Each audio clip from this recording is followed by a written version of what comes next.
Today, a bombshell moment on Capitol Hill. Senator Chris Van Hollen confronts Howard Lutnick over newly revealed Epstein file.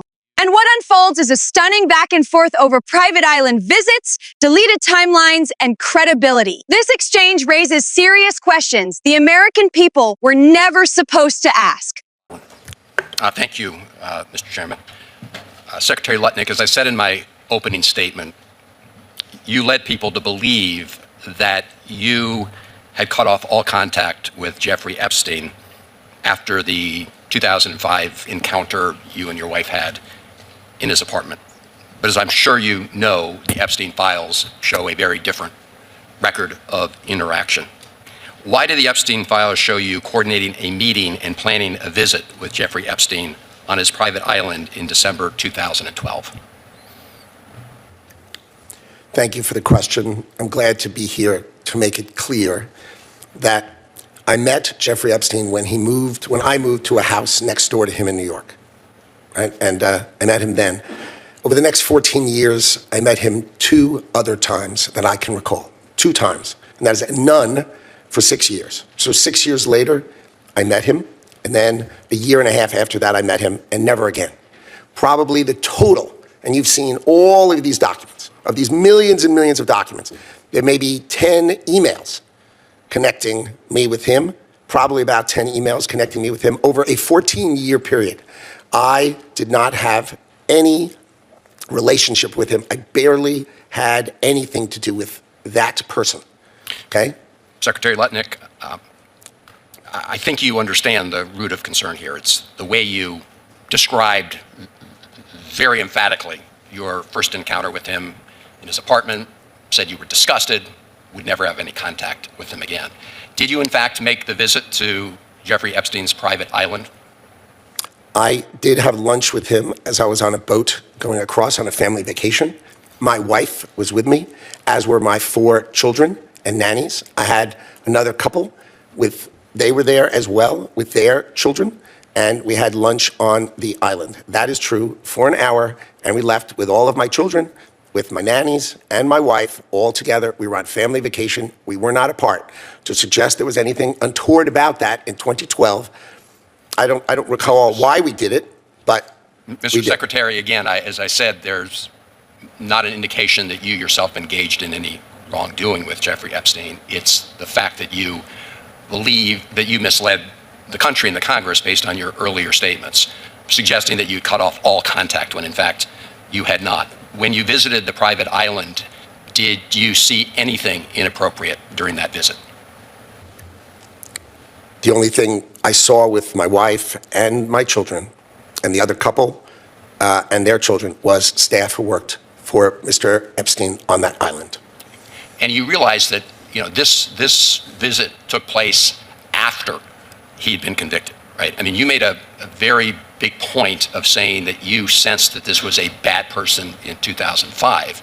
And then, of course, in 2008, he was convicted of soliciting prostitution of a minor.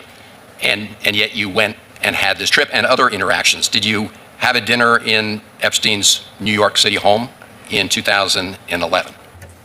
No.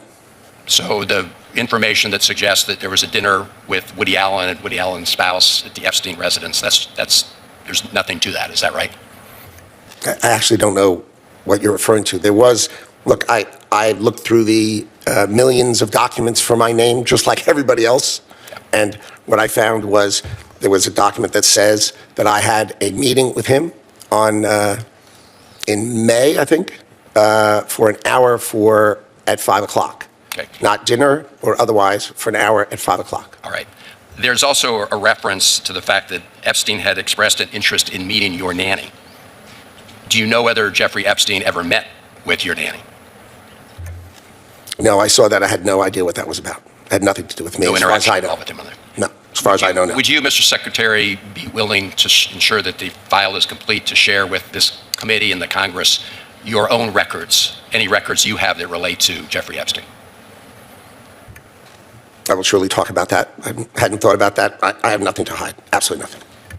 All right. Well, thank you, Mr. Chairman. Again, I do think this goes right to the heart of the question of credibility based on the Secretary's earlier statements. I hope to pursue some of the other issues in front of the hearing as we go on. Thank you. Senator Kennedy. Thank you, Mr. Chairman. Thank you, Mr. Secretary, for... What you just watched is one of those moments where Washington's carefully rehearsed narratives completely collapse under questioning. Because for years, Howard Lutnick painted a very specific picture for the American public, that after one disturbing encounter with Jeffrey Epstein in 2005, he cut off all contact, walked away, and never looked back. That story sounded clean. It sounded responsible, and most importantly, it sounded final. But the Epstein files tell a very different story. Senator Chris Van Hollen didn't accuse Lutnick of criminal conduct. He didn't raise his voice. He didn't speculate. Instead, he did something far more dangerous in Washington. He read from the record, emails, timelines, documented interactions. And suddenly, the carefully curated version of events started to unravel. Because according to those files, Lutnick didn't just have fleeting contact with Epstein years later. He coordinated a visit to Epstein's private island in 2012, not before Epstein's conviction after it. After the world already knew who Epstein was and what he had done. And when confronted with that fact, Lutnick didn't deny it. He confirmed it. Yes, he says it was a lunch. Yes, he says his wife and children were present. Yes, he insists nothing inappropriate happened. But that's not the real issue here. The issue is credibility. You don't get to tell the country you cut off all contact, and then later admit you were on Epstein's island years afterward.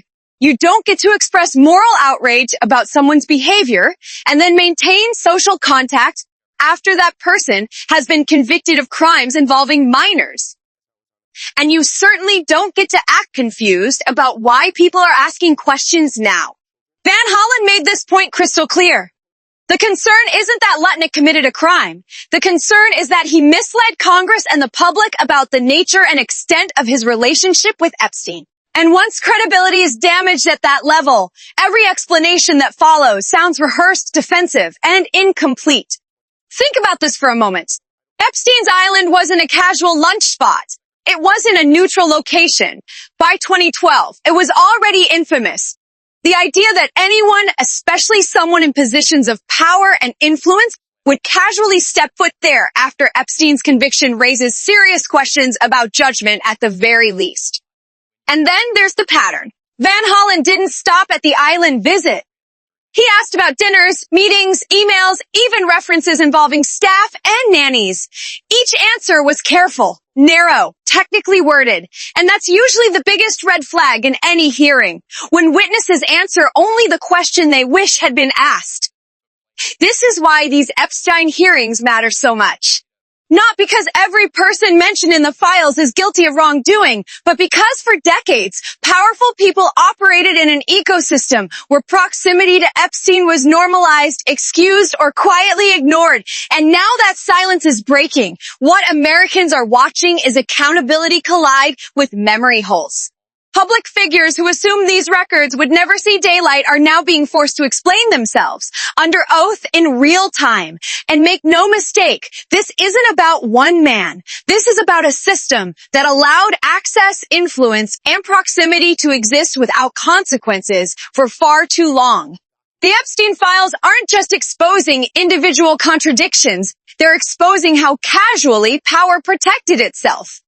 So when Howard Lutnick says he has nothing to hide, that may be true in a legal sense.